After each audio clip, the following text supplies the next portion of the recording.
I'm the 6th head of the horticulture team here, and I'm the first woman in the role. So how does that feel? It feels wonderful. Isabella would love that. She would love it. She would love it. And I think, you know, I'm part of a really, really wonderful team of caretakers of this place. Yeah. And we, feel honored to carry it forward and take care of the living collection. This is so interesting.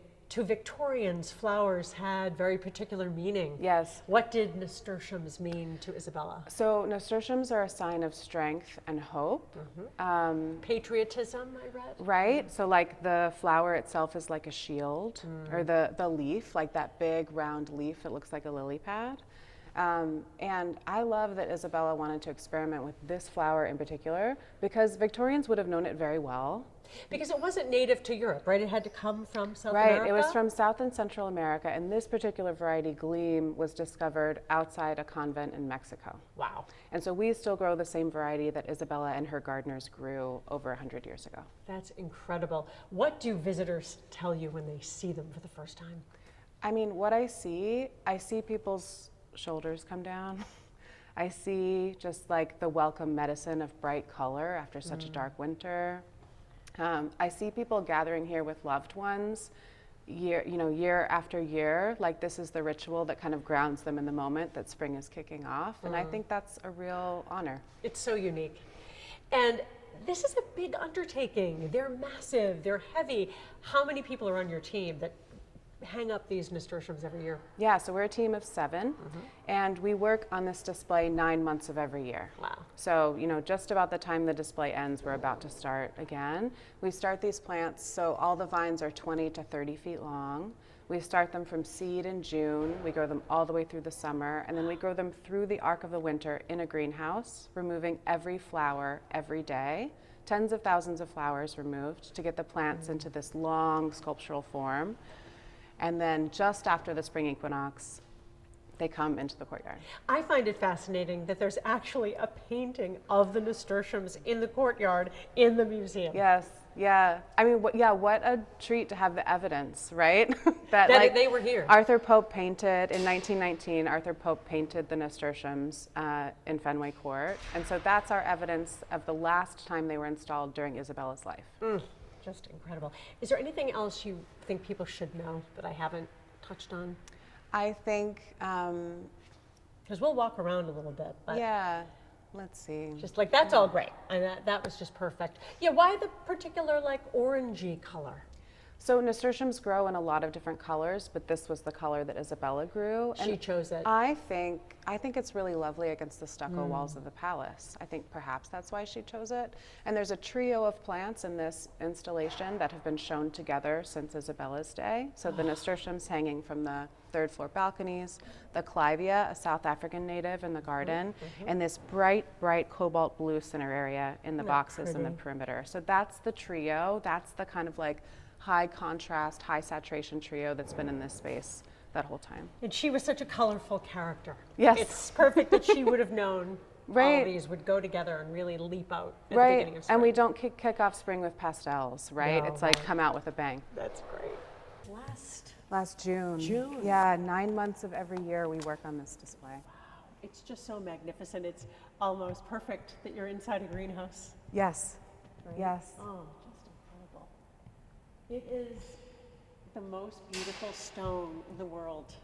So it's like being in Venice. It's just incredible. Yeah, we suspect that Isabella might have chosen this deep saturated orange to go with the orange of the stucco walls. She was so specific Right. about everything. Right? Right down to the colors. And then if you look at it, the orange blossoms blend perfectly with that, don't they? Right. So Yeah, pretty. it's a complete collage, right? It's a garden that's meant to be seen in the round from all heights, and I feel like this is the display of the year that really draws your eye up into the entire space, that really uses the verticality of the atrium. Wow. So tell me about how some of these plants, are any of the cuttings still left from her era when she was alive? It's a great you question. just maintain the same flowers that she chose? So the nasturtiums, we grow the same variety that she grew, which is Gleam. There are clivia in this display, that right here. This beautiful flower. These plants have been in the collection for 50 or 60 years, and Wow. Gardner grew clivia with her gardeners also. And you said that color flower was added to play off the orange. Yes, the cineraria is the third part of that historic trifecta to kick off the beginning of spring. Just incredible.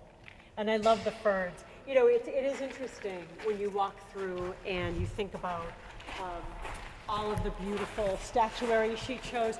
And these ferns you see in photos of Victorian homes. Yes, yes. Right? This was a big, new concept. Right. In Gardner's day, there were fewer flowering plants in this space. There were more foliage plants, but the space was framed as it is today by palms, by tropical foliage plants, and then seasonally, whatever the best of what's in bloom would come on display. And this is the most dramatic pair of nasturtiums, right? I mean, that this, hang down. yeah, this is the Titian room balcony, and yeah, the best of them go in this space. Right. Titian's Rape of Europa in that room Right. is the most valuable piece of art in all of New England. Right through those windows, right? Incredible. She had amazing taste. She did. You got to hand it to her. She knew what she was doing. And Gardner was an orchid grower, so one of the other things we see on this ground plane is like cymbidiums are having a wonderful, wonderful year. The leopard orchids behind the clivia, you know, so the whole palette is built out by these plants that Isabella had affection for and was really, you know, accomplished in growing herself. As a horticulturalist, do you kind of pinch yourself that this kind of opportunity came about for you? It's wild. It is wild. I feel like it's a really wonderful place to be because we get to play.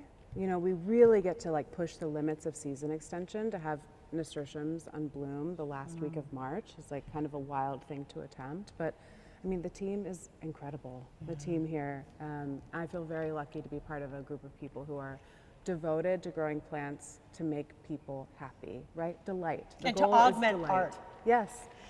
You are only the 6th director of horticulture and the Right. first woman. Isabella would have loved that. Yes, yes, yeah. It's a very short line. Right? It's Yes. a short line of stewardship. Wow, it's kind of a testament to the longevity of institutions like this in Boston. They're beloved. Yes, and I think that like plants have a lot to teach us, and so there's something about staying in a place and letting the plant's lessons unfurl for you. You know, Flowers come in and out of fashion, just like fashion does. Right, Right. right. It is kind of a peak for people at Victorian Boston, yes. isn't it?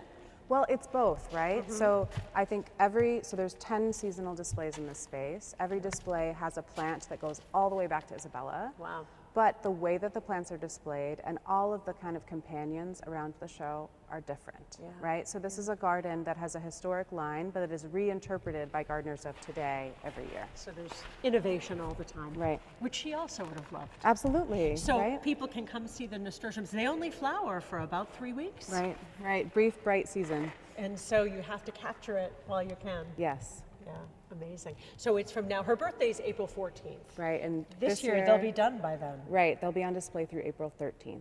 Last chance. Oh, it's so, so special. Thank you so much for giving Thank us you. such a behind-the-scenes look. So there are 18 plants in all. Yes. And they came up to each of their positions here. I'm just going to kind of step. These plants could Yeah. be the best cared for plants in Boston.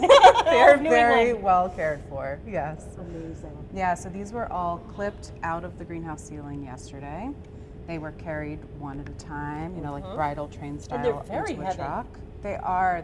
It's about 40 to 50 pounds of plant material just because they're so full, plus the pot, of course.